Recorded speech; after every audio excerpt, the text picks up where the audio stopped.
What is up, everybody, and welcome to Into the Mystic. As you can see, there is no Shannon Boomgaard here tonight. Unfortunately, she is no longer with the company due to unseen circumstances. We do wish her the best of luck in her future endeavors and with whatever she is doing. And also tonight will be the final night of Into the Mystic, as I hate this show and I hate running it, and we're going to can it tonight. Back to you, Cassidy Lightwing. Well, not to put too fine a point on it, huh? 2.0, baby. This will be Into the Mystic's final episode. We're going to do about 10 minutes on each of the subjects that we were going to be covering. As he said, Mrs. Boomhauer is no longer with the company due to unforeseen circumstances, which I'm probably going to get blamed for. Let's be real. Well, Marianne Clark, it was your fault, you alien. Yeah, just everything's my fault, huh? Shiloh, hey, man. So first thing we want to do is shout out to Ghost House Paranormal. Bam. And once again, I say it every time, there's a group that puts their money where their mouth is and uses their powers for the good. And also, ladies and gentlemen, if you would like to go to a platform that is all about the paranormal and drama-free, just hop on over to the Parapost Network. You can download it on the Google Play Store. And if you don't want the Google Play Store, you can just go to parapost.net, and there you go. I like the drama-free part. Yeah, me too. So, from the Lions Pride audience, we have Marianne Clark and Shiloh Brown. We got anybody on from Shadow Zone audience here yet? We sure do not, but we do have 3 viewers. Cool. Hey, viewers, say banana. Type banana. That way we know who you're here. And for all you lurkers, we see you lurking. We see you. Hey, Tater. There we go. There's something. Hi, Tater. Yes, the goddess of my world, my one, my only, Tater McCraw. Robert Humphreys, what's up, guys? What's up? Quick, that's up for YouTube world, so they can kiss my ass. Don't do that again. Linda Judd, that was not me. Yeah, well, now I have to edit it out, and we're gonna have to shit can the goddamn episode after we're done. So yeah, don't do that. Banana. Thank you, Linda Judd, for saying banana and Tater McCraw. So our first, go ahead, Cass. So of course Shiloh says potato. Awesome, bunch of iconoclasts over here. Let them know that that's my wife's nickname. Well, they must be psychic. And Marianne says watermelon. All right, I love the rebellion. Let's keep it going. We'll take over the empire. Blow up the Everybody, don't say banana. Yeah, we'll get them that way. Reverse psychology. Sound familiar, Cass? Right. Oh my God. Bradley says, speaking of the mystical, hey guys, guess what? I'm a mystic too. Yes, Bradley is very much a mystic, and he'll be appearing on the show. I think he's scheduled like next week or whatever. Either way, soon. And his birthday's coming up as well. So in case I forgot to say it, happy birthday, Bradley. And Susie says, hey everyone. Linda Judd says grapes. Tatum McCraw says bacon. See, that's what we want. Think for yourselves. If I say banana, you say how high. Wait. Hey, don't let the mystic get you. Right. All right, Cassidy. Yo. What is a crystal skull, my brother? You thought it through. You gave me a really good question to start with. All right, a crystal skull. 10 minutes and go. Crystal skulls, as not seen in the latest Indiana Jones movie. Damn it. Sorry. It was a fun movie, but no. What they are you're messing me up. What they are is they're monolithic structures made out of very, very pure types of crystals that are sculpted exactly to the proportions and correct spaces of the human brain. Yes, sir. Thank you. There is some stylization, yes, but the proportions are very, very important. Moreover, when examined onto down to the laser microscopic level, it's the whatever carving methods that were used are so fine that they can only be replicated by laser carving now. All right. So yeah, go ahead. Why did they choose crystal and not a more harder surface like a diamond or maybe platinum or gold? Because of their purpose. Only crystal retains. Go ahead. Oh no, go ahead. I'm sorry. Okay, because of the unique structures of various kinds. I'm trying to do this fast. Various kinds of crystal. What you're able to do is convert any kind of quartz or very stable crystals into data storage mediums, and that's what the crystal skulls are. Is basically they're like holocrons if you're a Star Wars fan, essentially.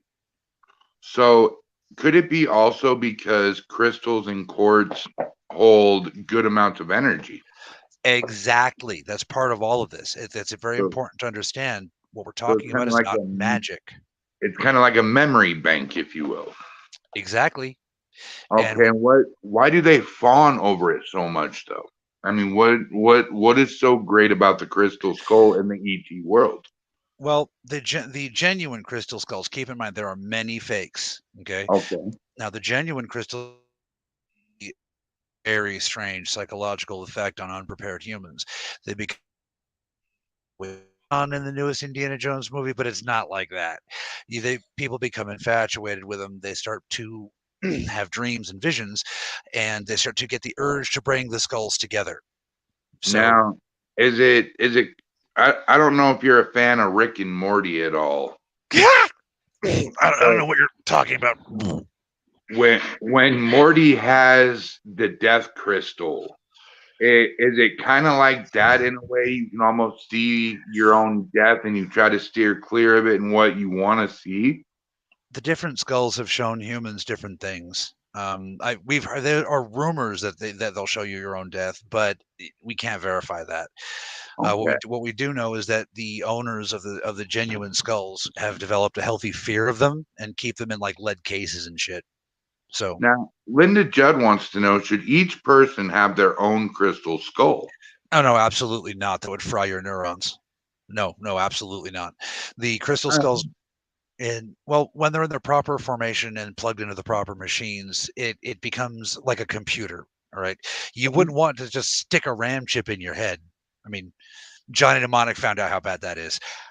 So, but no, the crystal skulls are meant to store information about technology, ways, and cultures from before the flood. It's one of the ways that particular culture chose to make sure that their lineage was passed on. That's why there's a specific temple for the crystal skulls to be put in specific places and all that good stuff. The skulls must be brought together. And this is actually very important. It is true. They must be brought together for the sake of all mankind. Now, are the crystal skulls, do you believe, here on Earth? Or are they scattered around the Earth, scattered around the universe? I mean, you're an ET, so let us know, man. I am not an ET. I am an EBE. Big difference. We'll explain someday. No, the skulls are scattered around the Earth. What was that? Oh, a screen just popped up that said some of our destinations have errors. I didn't get that. Facebook and YouTube are working, so I don't see what the fuck's going on. Yeah. Well, check that out real quick, and I'll read some comments. The camera's backwards. Marianne says the crystal skulls are from the crystal caves made from crystals because of the power. I don't know about that. You would know more about that than I would, so I'm going to trust you on it. Crystals aren't my thing. If we could, Shannon's currently taking care of Shar, but if she could come over here, then you guys could. I just know that the purple ones are Healy. And I like the purple ones. I know something about the crystal skull that nobody else does. Oh, yeah? Yeah, they make really good crystal light. Well, I believe in crystal light because I believe in me. I believe in crystal light because I drink it every day. Raise your hands if you're sure. Wrong commercial. Hallelujah. Moving on to the next subject, Cass. If you had to pick, what would you pick out of a vampire or werewolf? That depends on what kind of vampires and werewolves we're talking about, sir. There are several species. I lived for 20 years with what's called a psyvamp. I have, for those of you psyvamps in the audience, psychic vampires are real.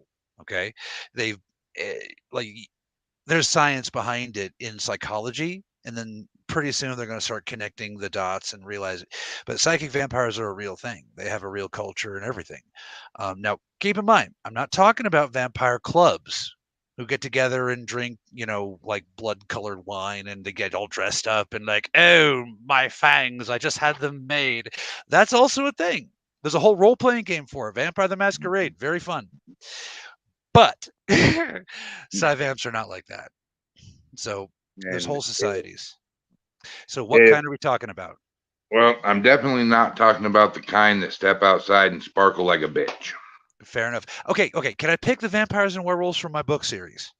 Is that on the table? Because I would pick that. Okay. I pick a were cheetah. That's what I pick. The fuck is a were cheetah? Oh, see, in my book, it's not limited to werewolves, man. Many types of animals can become were creatures, and there's all kinds. Okay. It's all along the lines of lycanthrope. I love your book, but I actually want a copy of it because I don't read, but I really would like to read that book. When I get a second, I'm going to send Tater a free copy. Awesome, dude. Oh yeah, awesome. One of us. That's what I was actually going to ask you about that. One of us needs to give me.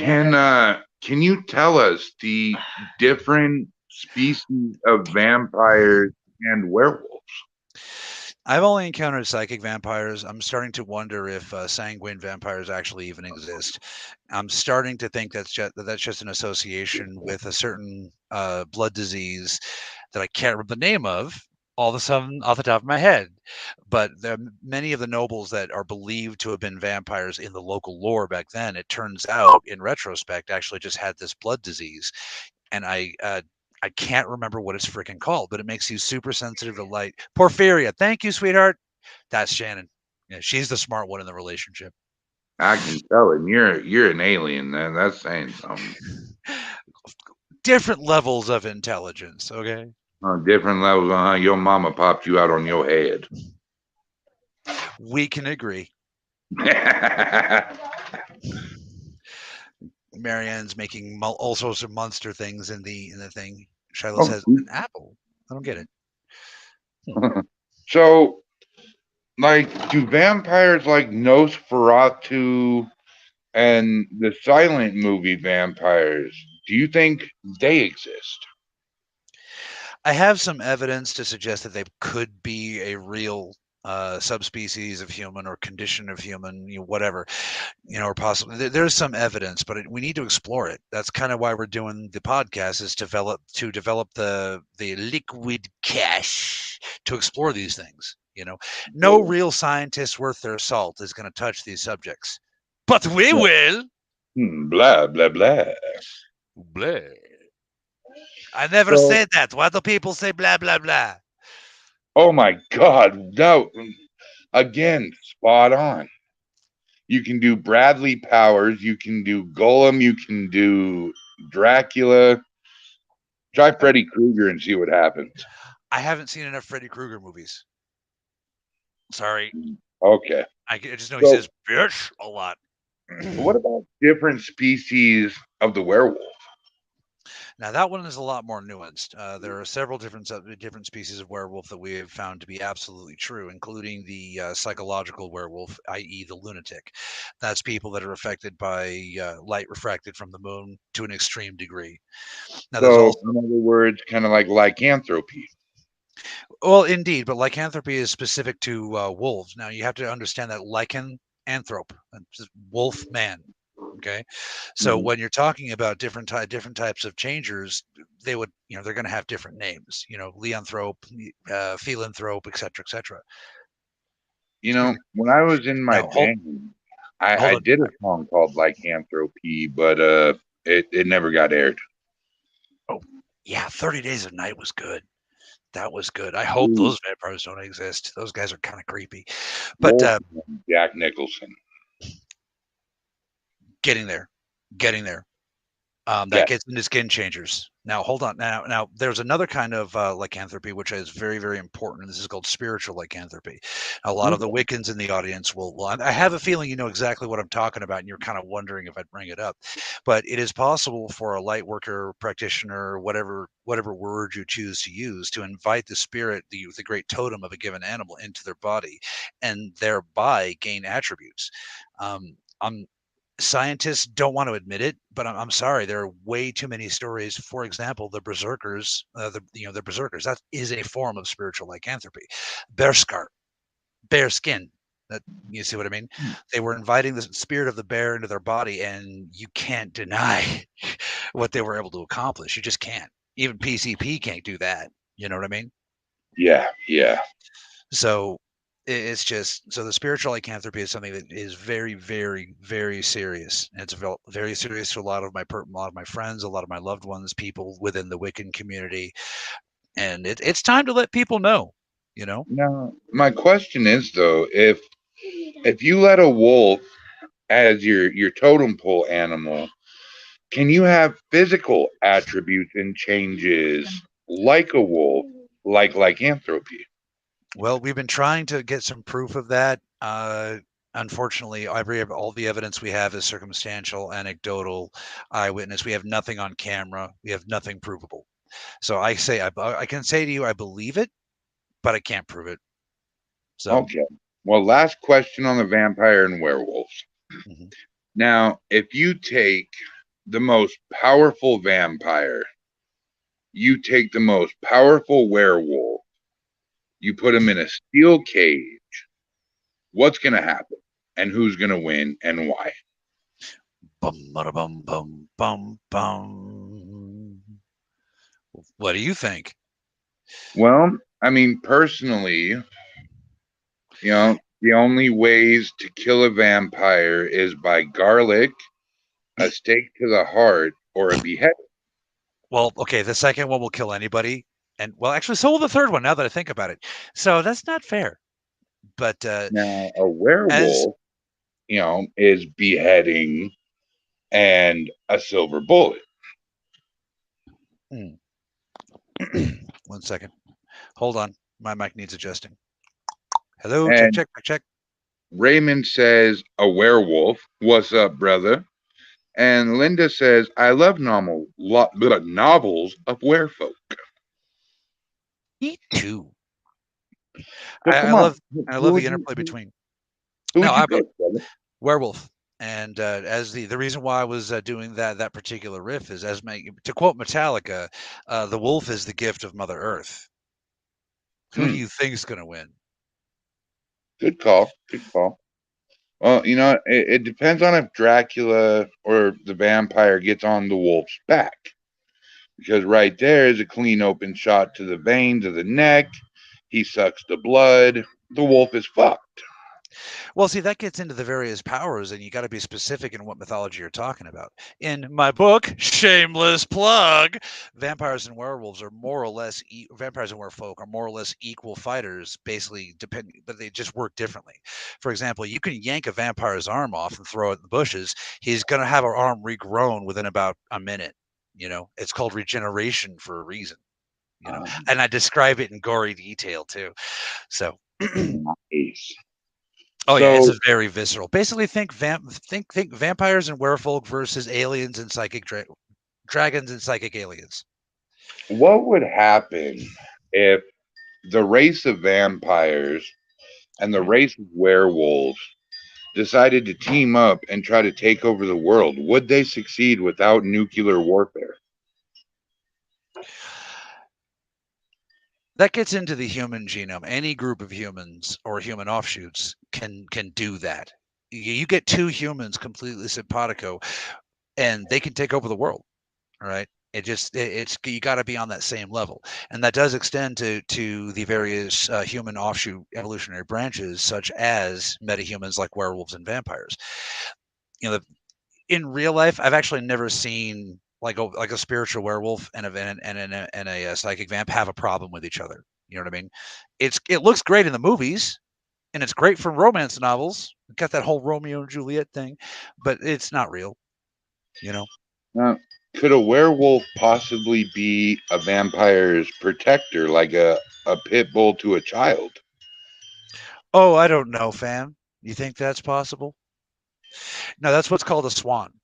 The thing is beings like spiritual lycanthropes have an overabundance of biomalic energy, and so if a psi vamp is able to only take the excess biomalic energy, no harm, no foul. So somebody like me and a psychic vampire, we make natural allies as long as they don't try to bite the chakras. Which, by the way, that can happen, and I found out the hard way too late. But yeah, it's very common. Basically, people, and again, we're talking in real life, not in fantasy. People who are spiritual lycanthropes, they have a way of finding their niche in a given relationship, and people who are psychic vampires have a way of making things interesting. It's not always a healthy relationship, but it's never boring. Well, Keep in mind, folks, I'm also speaking of like entire cultures of these people that have been sort of hiding. They started to come out in the 90s, but then the 90s happened. Yeah, Pepsi Cola took over, KFC, a gas shortage, a big flock of birds. And just like the grim derp level of cultural ennui, I guess, or emo, if you prefer. And the worst of all, Vanilla Ice. All right, stop.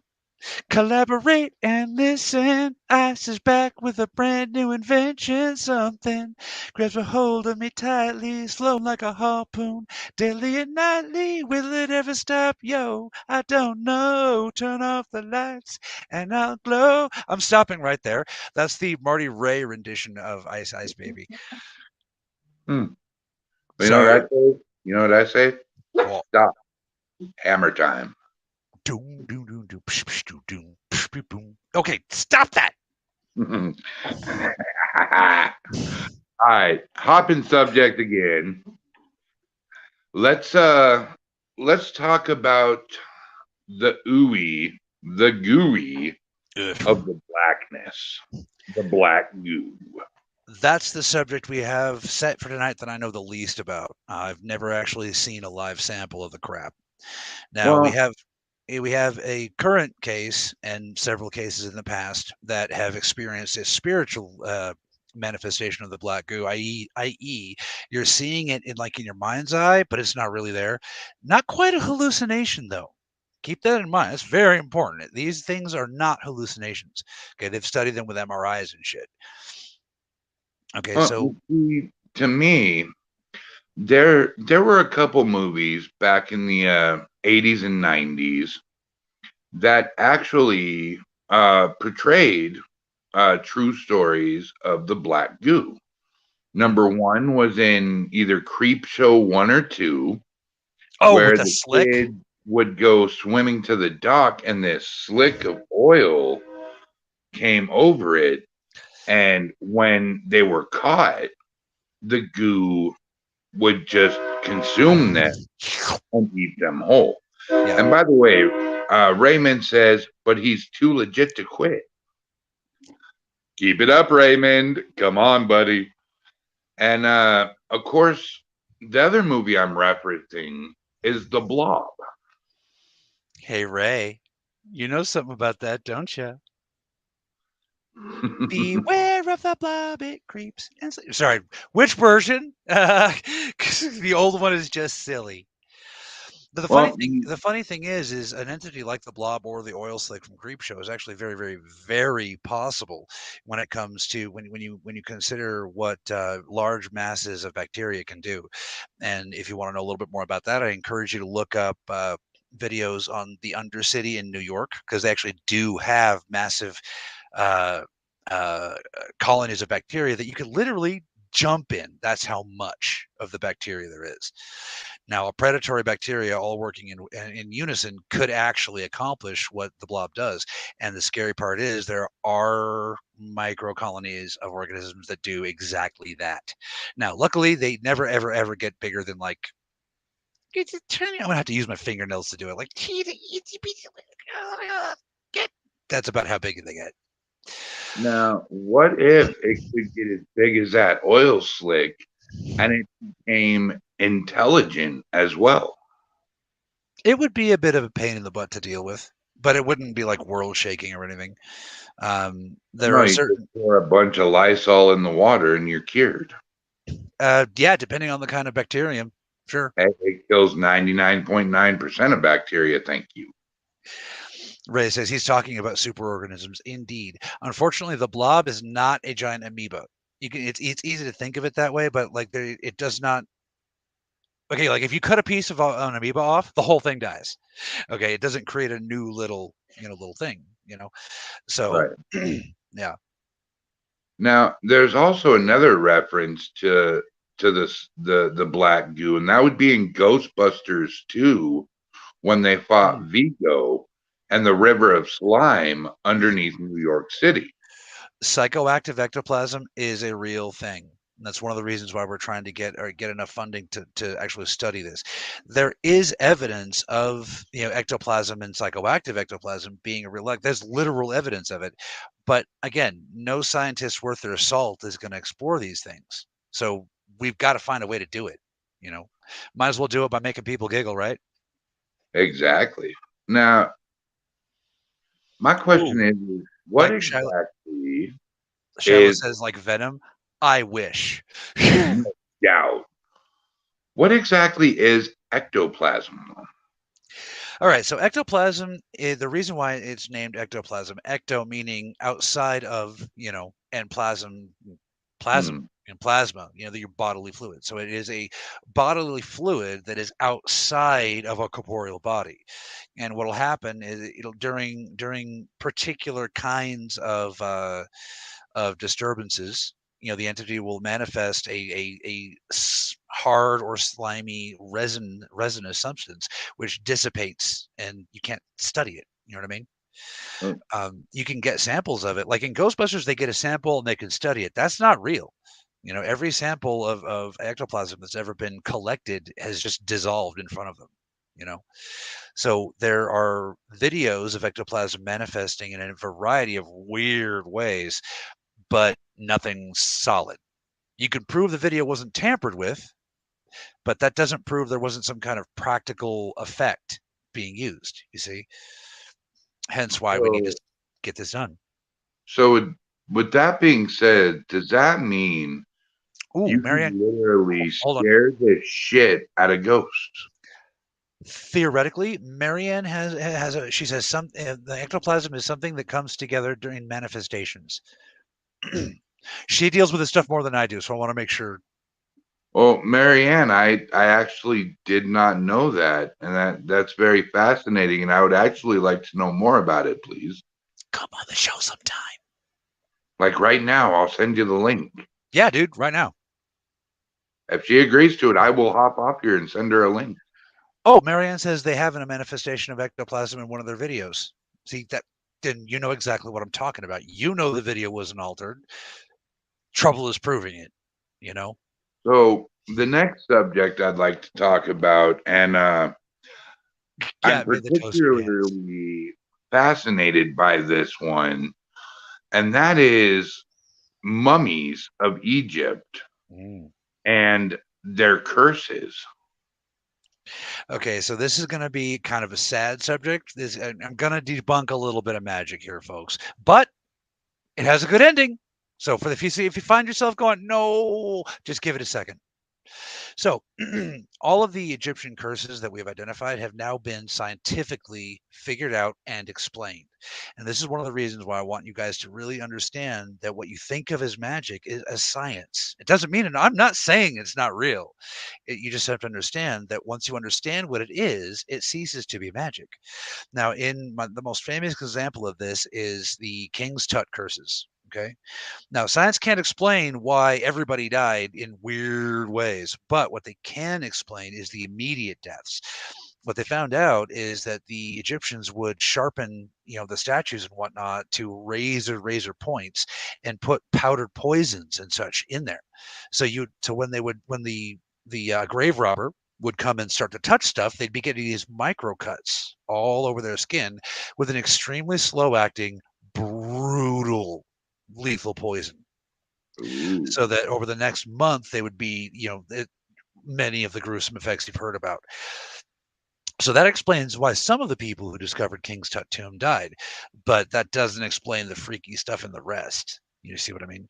Now, one of the things I want humans to understand is what you consider probability is actually a force of nature. You can measure it once you have the right kinds of tools.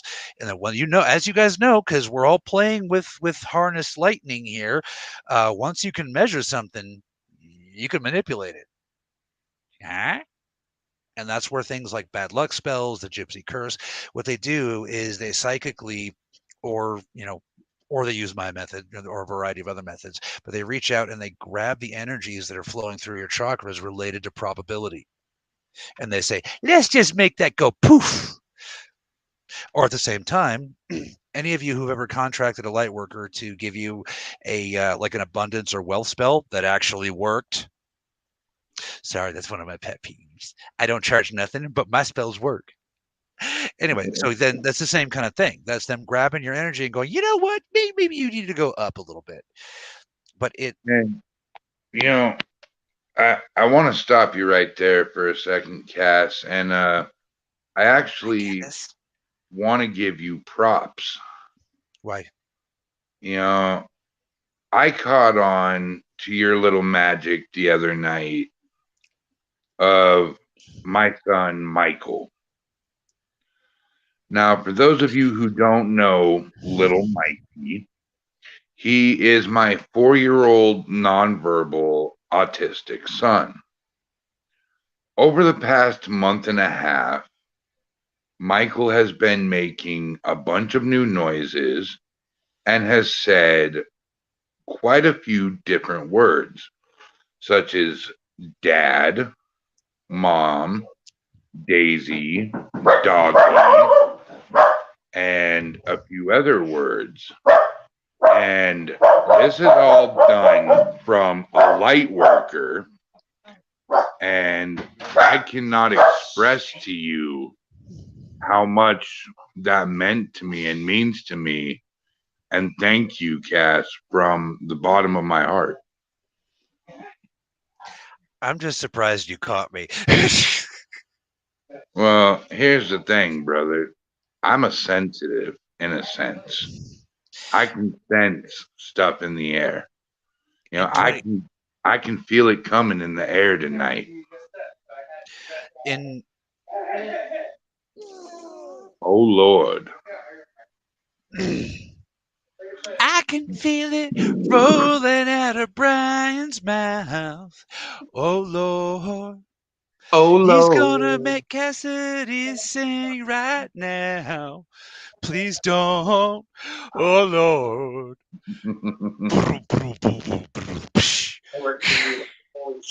So, Cassidy. Now, we're talking about curses. What about the curse of the Black Plague that was put on the Egyptian people by the backstabbing prince? The Black Plague actually has some pretty serious issues. Now, what I want you guys to look up, so I'm not full of shit. There's actually so what we know of as the classic plague doctor, right? Personally, that scares the shit out of me. Ray will vouch for that. Something about the plague doctor freaks me out. Okay, but the reason why we have that image is because doctors that were treating plague victims would have these beaks stuffed with various filters so they wouldn't. What is that vibrating sound? It's not my vibrator, I promise. Well, it's not mine.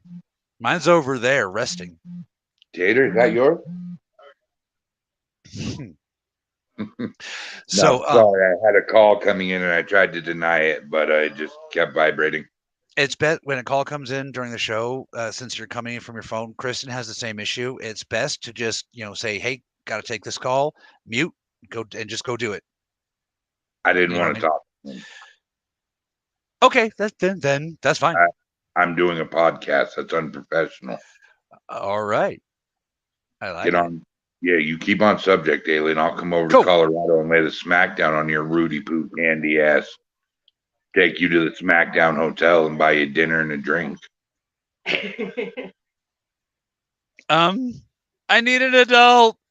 All right.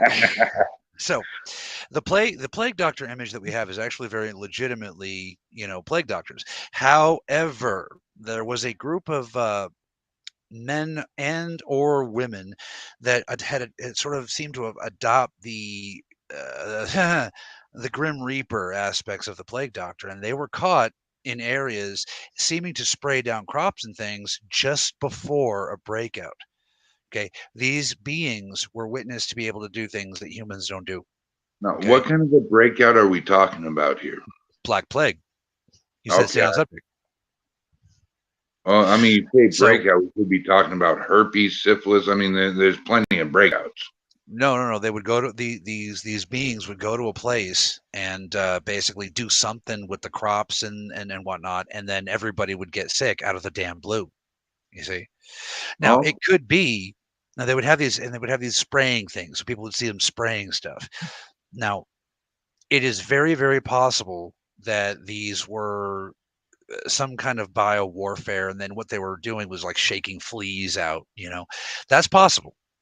Okay, but the things that they were witness doing makes me wonder if we weren't dealing with like an extraterrestrial threat. Because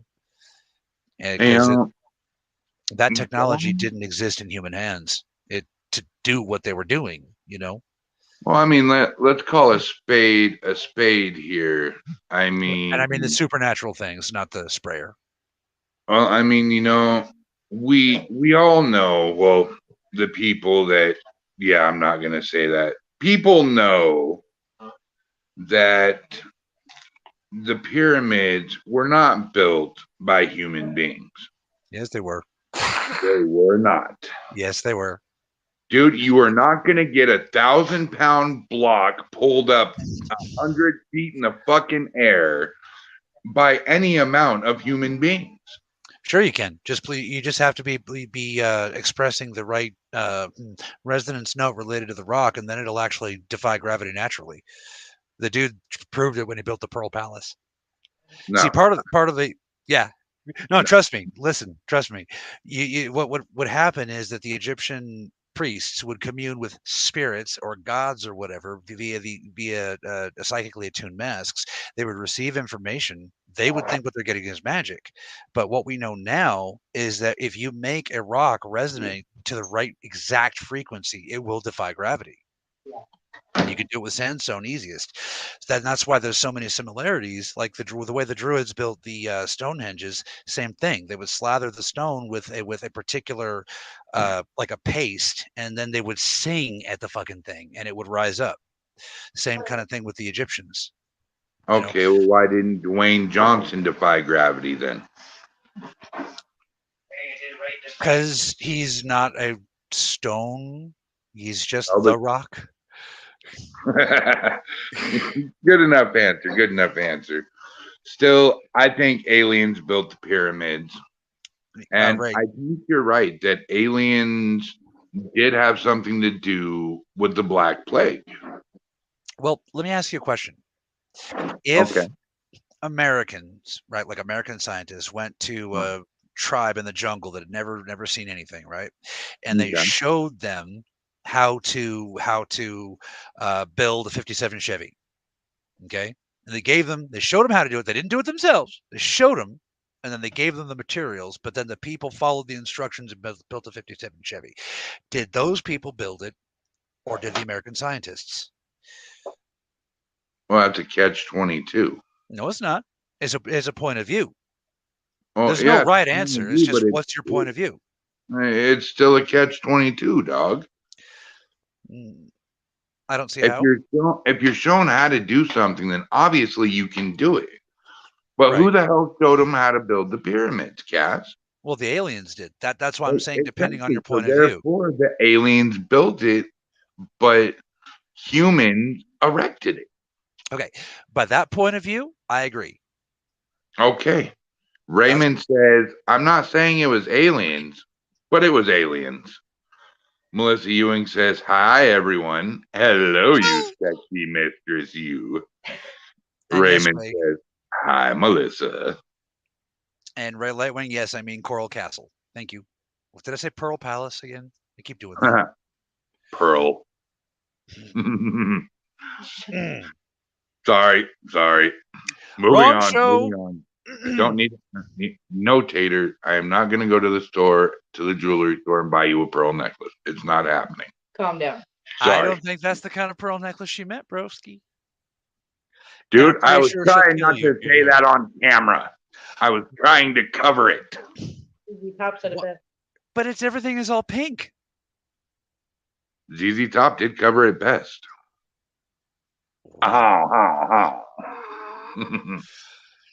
Marianne asks, Cassidy, what mummy was the oldest mummy found? I actually don't know. That would be King Solomon II. He was found in 1599 BC. Cool. Actually, I just made that up completely out of my head. See how gullible I can be? Fuck you. Yeah, no, I don't know. The oldest the question is, and somebody like Raymond helped me out with this. What's the timeline? Where was Ramesses II in relation to Tutankhamun and Raymond, I want to say was 1600 AD, I think. No, that's way too long. No, it had to have been BC. I think it was 1600 BC. And I suddenly can't remember the name of the pharaoh. I can't. It starts with A, and he was the one that. I thank you, Shannon Akhenaten. Raymond says, I switched to YouTube. Easier to multitask. Yes, sir, it is.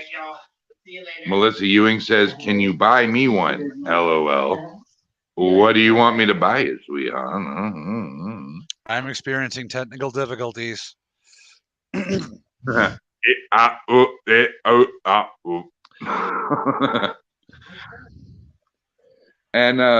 you know, our the final subject of the night. Let's see, we covered the goo in more ways than one. We covered mummies. We covered vampires and werewolves. We covered the crystal skull. Cass, I want to ask you something on camera that I've never asked you before. Uh-oh. Don't worry, I'm not going to ask how big your hot dog is. You know, Colorado's hot dogs are way bigger than Washington. Yeah, well, they use the metric system. Yeah, lucky bastard. What I want to ask you is you claim to be an extraterrestrial, correct? Not extraterrestrial, EBE. Big difference. What is an EBE, first of all? An EBE is a non-biological entity. Extra-biological entity is what it means. Projecting into a body. That's the situation here. This is not me. This is a vehicle by which I can survive here. So this is just a shell. Yeah, basically. Your spirit is an extraterrestrial, but you're a shell of a human. Pretty much, just like everybody else. The difference is I remember. That's literally the only difference. You've all heard the phrase, we're spiritual beings having a human experience. The only difference is I remember the journey. That's it. That's it. Raymond says, can you feel the love tonight? And Giovanni, how you doing? This is where we are. Yeah. It's enough. Shut up. That we got this far. Okay. All right. So, man, arigato. Mr. Roboto. Yeah, that was Shiloh. Go Godzilla. Ooh. Woo. So what I want to know is, man, sorry, is what about you? what about the trip do you remember? What about your life do you remember as an extraterrestrial, not an EBT?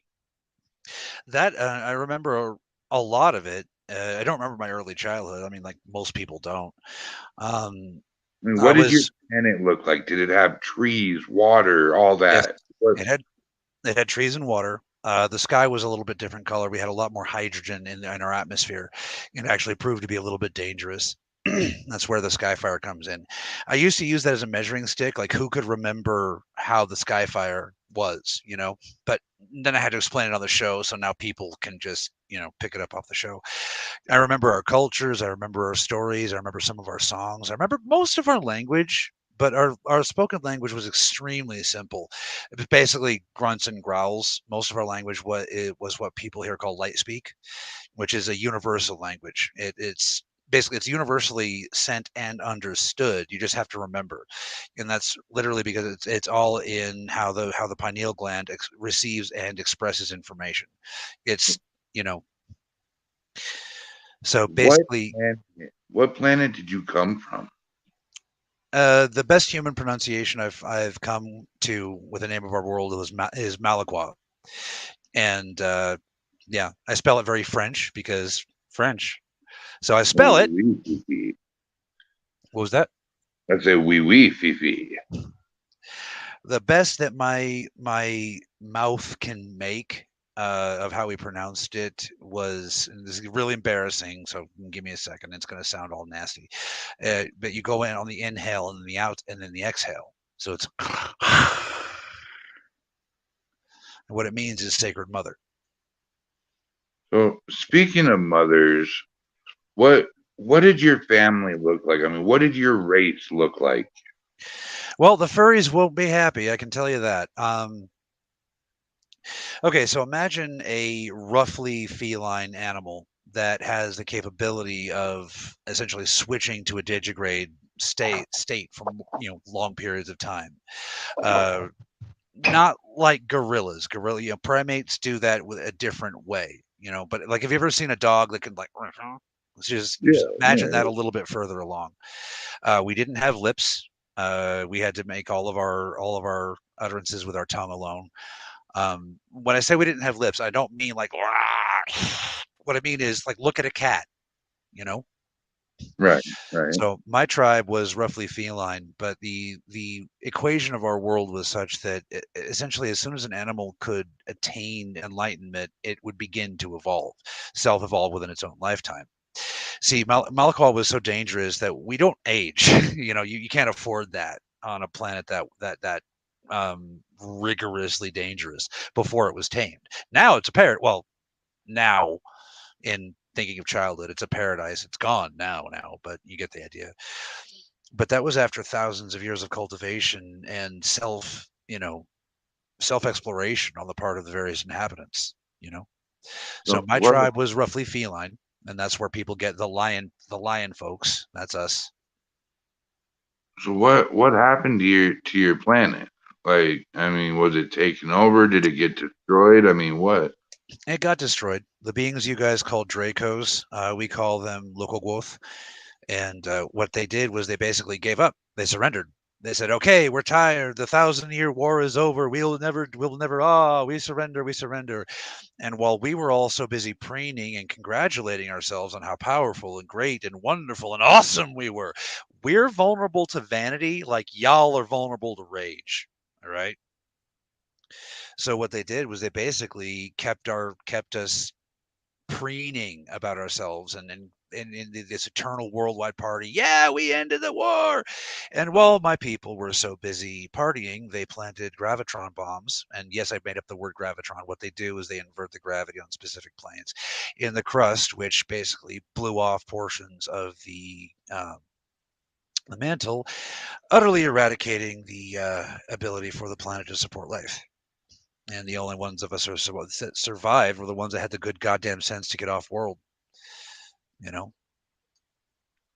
so it was not pleasant.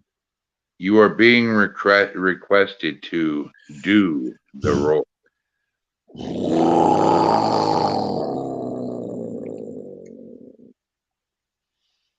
Dude, That was sexy. That's one of the many mutations that I have apart from humans. My glottis works a little bit differently. It's also why I don't have an Adam's apple. Now, I don't want you to take this the wrong way, but what was your mating rituals on your planet? Was it like humans, or I mean, what exactly would happen to impregnate? Well, we fucked like people, if that's what we like to. We are a very, very, very sexual people. When you've eradicated things like unwanted pregnancies and STDs, it gets yiffy. We'll just say that. No, we're a very, very sensual people. You know, that's what happens. I mean, we evolved to the point to be able to sense everything because that was the only way you survive. You know, so to be petted is as good as what humans would consider sex. You see what I mean? Okay. You know, so we're very, very sensual people. That's one of the things we share with your Terran cats, which is one of the reasons why you identify us the same way. So there was a lot of earning and a lot of courtship. Now, understand something. We had a very, very, very different birth rate than humans. Okay, roughly 1 male for every 10 females. Okay, and that's the ones that survive. So mating rituals were very different. Females pursue the male. You know, basically the female pride decides who they want. And they go after that person. And then what you got to do is convince the male that you are. By the way, I was female back then, but what you have to do is convince him that your pride will give him the best. You know, we will give you the best pets. We will give you the best snuggles. We will feed you. You can grow fat with us. You see what I mean? Now, would y'all come out like litters, or would it be one at a time? Well, even litters are one at a time. I think that would make a cat's pelvis explode. Would it just be the one, or would it be multiple births? Marianne says, it's getting hot in here, Star-Lord. She's there trying to make me sing Elton John songs. Can you feel the love? Got it. Tonight? Got it. That movie makes me cry. I don't want to hear the line. Okay. No, I got you. Like the same with me and Memories from Cats. Whoa. Kristen knows it too, and she'll be like, Memories. Ah! And actually, the one movie that made me cry most of all, and it's pathetic. To this day, I will still cry when that part comes on. But The Land Before Time. Yes. Holy crap. The original one. Loses him. Oh my God. Just thinking about it, I'm tearing up. Okay, so cats fuck, and that's how we make little cats. And yes, we did litter. For point of fact, I was the runt of my litter. So if I were to come and see you in Denver, which we all know I have planned to in June, now I scratch you behind the ear for say 20 minutes. Am I getting lucky that night? No. Damn it. I'm not going to tell you the spot. It's your belly. But there is a spot. It's your belly, ain't it? No, believe it or not. And I'm not going to tell you. And even if you guess it, I'm going to lie. No, I won't really lie. But don't guess it. I'm not going to guess it, so it's all good. Now, there are several spots. I will tell you guys I have an off switch, and what I've discovered is that a lot of the Lyran starseeds share this. Not everybody though. Is basically if you can pet me right here, you will put my ass to sleep. I'll be like, hey, and another thing. So. Oh, we have a message here. Giovanni says, Mr. Lightwing, you said that some of your people left to off-world. Do you know where they colonize? I hope that I said the world right. Yes, you did. Well, a lot of us went to a planet that you can look up Avion if you like. There's plenty of information on Google. And if you're wondering if I pulled this off Google, yeah, I might have. I didn't, but I can't prove it. So a lot of us went to Avion. Is it in the solar system or in another solar system? No. Avion is around Betelgeuse, whatever. Avion is in Sirius. Avion is in Sirius. It's a planet in the Sirius star system. And my astronomy is not up to snuff, so I might have said the wrong name. But either way, it's in the Sirius system. I've never been there. When we arrived to this dimension from our home, we came in through the constellation of Lyra, which is why people call us Lyrans. You know, a lot of races will call themselves Lyrans, and that's why you like humans will say, "Where did you come from?" That one. The big mistake is that the idea that what that means is that we originated from Lyra, kind of like when Valiant Thorus said he came from Venus. He didn't evolve on Venus. He's not Venusian. Okay, he just used the Venusian freaking vortexes to get here. I'm your Venus. I'm your the fire. that's your desire. Now, jumping off subject here for a few minutes, I want to get back to you. Okay, time out. Marianne says, Brian. Okay, Brian can't see these comments until post production. What we're doing here is it's a hybrid show. So, I'm trying to scroll up where you were talking to. I see lots of song cues. It was a woman, she says. Okay, talking about the oldest mummy. Would that be Lucy? Was that Lucy? Lucille Ball? No. There's a really, really, really old mummified or whatever remains of a human that was female, and I if I'm remembering correctly, but I might be thinking of the Scarlett Johansson movie. Oh, gotcha. I would like to address all fans here. A lot of you have been with me for quite a while now. And I do have some sad news for you guys. And I'm going to try not to cry. But, I love these podcasts like they're my own children. And Cass can attest to this. Am I right? Yeah. You put yourself through hell for this. But as everybody knows, there comes a time in everybody's life where you've got to walk away for a while. You got to step back and you got to reevaluate. And Melissa says farewell to Into the Mystic because this is the last show. And ladies and gentlemen, this is going to be my last week of podcasts. I will be doing tonight's show. I will be on Thursday with Tiffany, and I will do Shadow Zone, and then I'm passing the torch on. You will be seeing my nephew, Dylan Ray James, taking over my position in Shadow Zone Productions. I will still be the manager, but Global needs me right now. We have a lot of big things going on.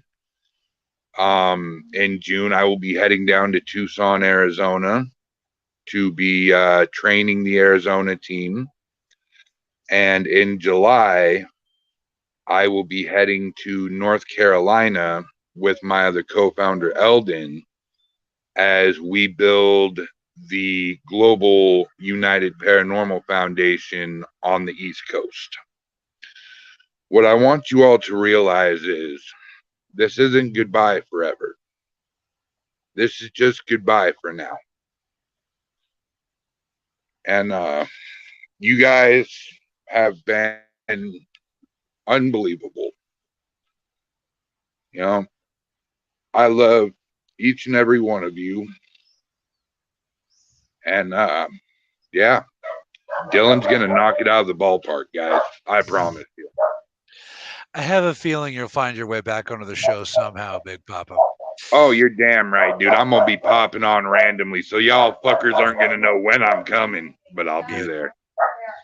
Now, for fans of the Tuesday show, next Tuesday will be replaced with a more what did we decide to call it? Global Paranormal Hour, something like It that. will be the Global United Podcast.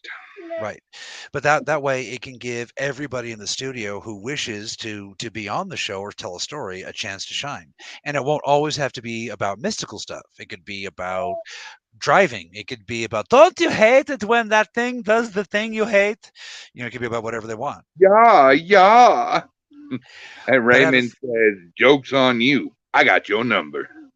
oh, see, they're coming for you. The fans are coming for you, man. Oh yes. Raymond, he started out as a fan, and honestly, he's turned into one of my really good friends.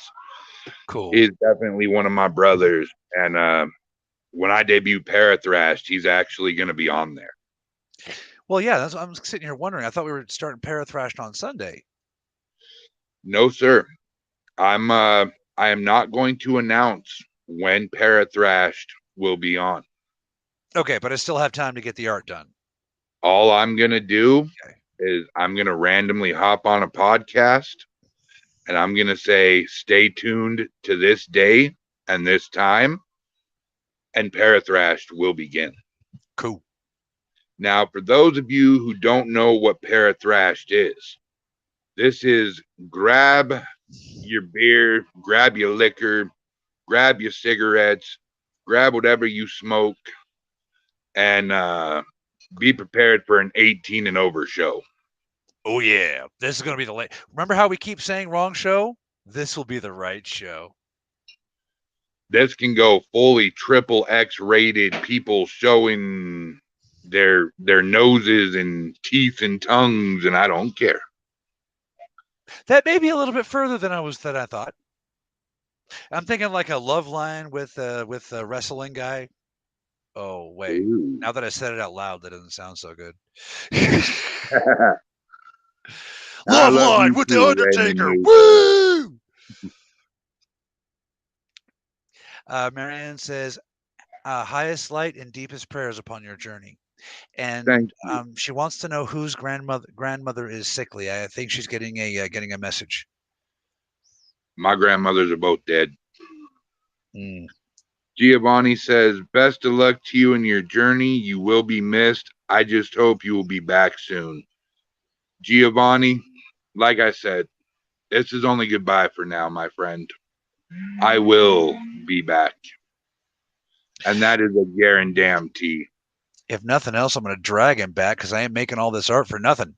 Raymond says, thank God I won't have to censor myself. Amen. Wait, you censor yourself? No censorship whatsoever. It is a knock 'em down, drag 'em out podcast.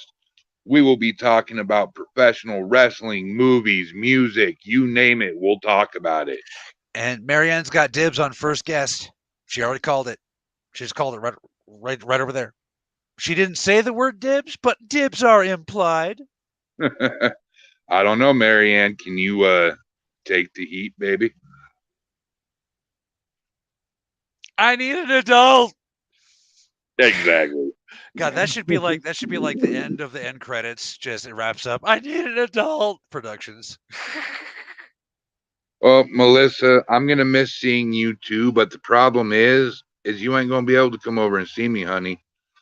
I'm leaving for Tucson in June. I'm hitting North Carolina in July. I'm staying in Carolina until May, and then my family's being moved down. And our new home will be... Shut up, Cassidy.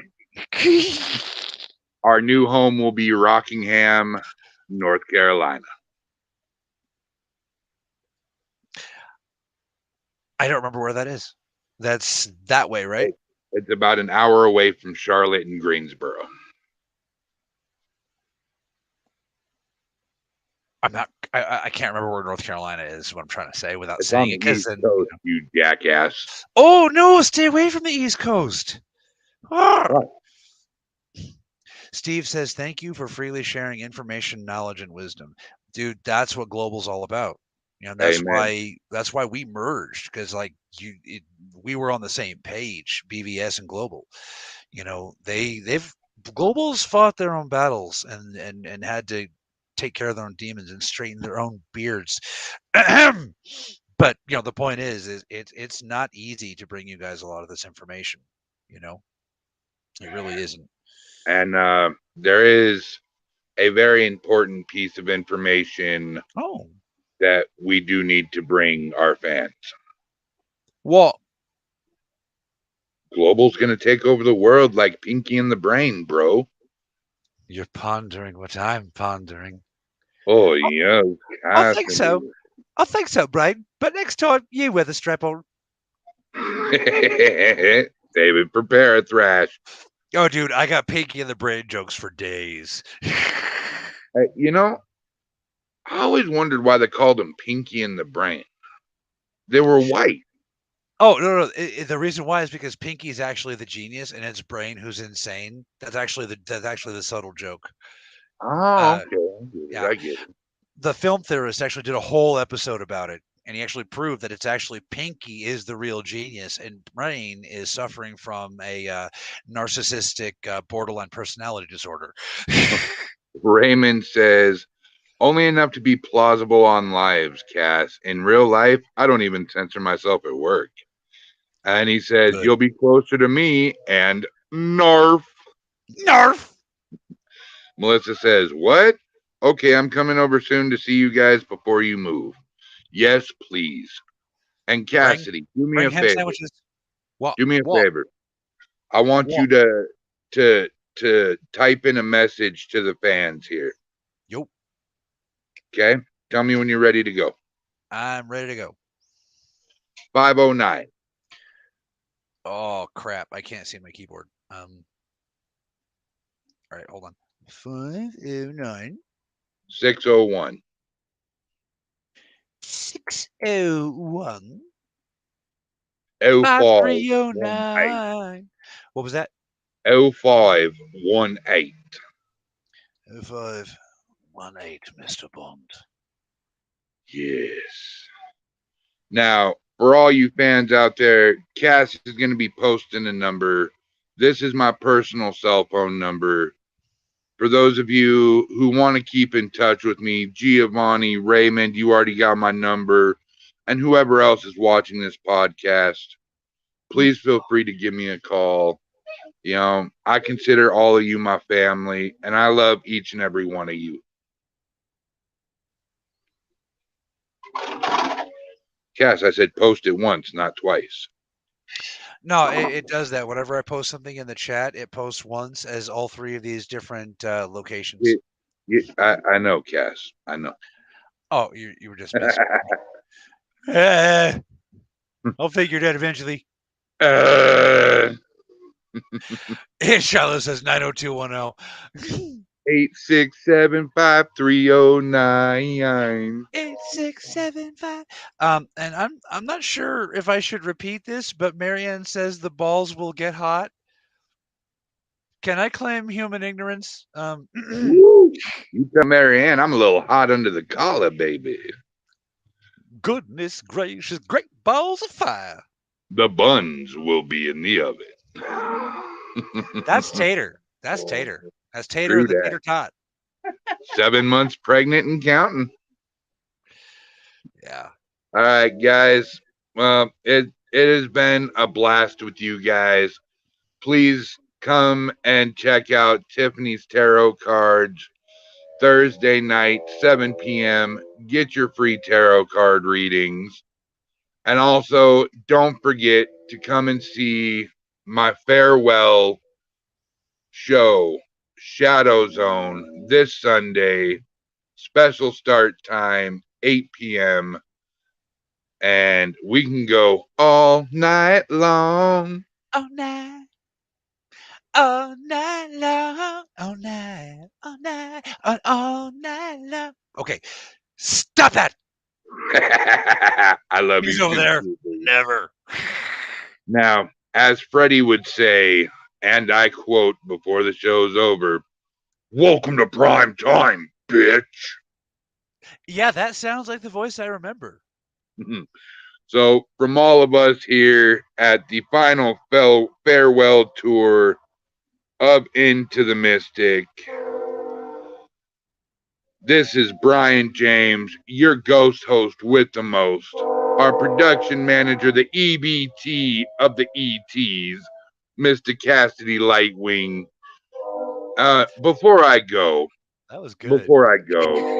I would like to give the kudos where kudos are due to Miss Shannon Boomgaard for all of her hard work and dedication to Into the Mystic. With that being said, ladies and gentlemen, you all have a hauntingly good night and a ghoulishly good day. Love y'all. See you Thursday. Gollum, Gollum, Gollum. See you Thursday, my precious. And I do.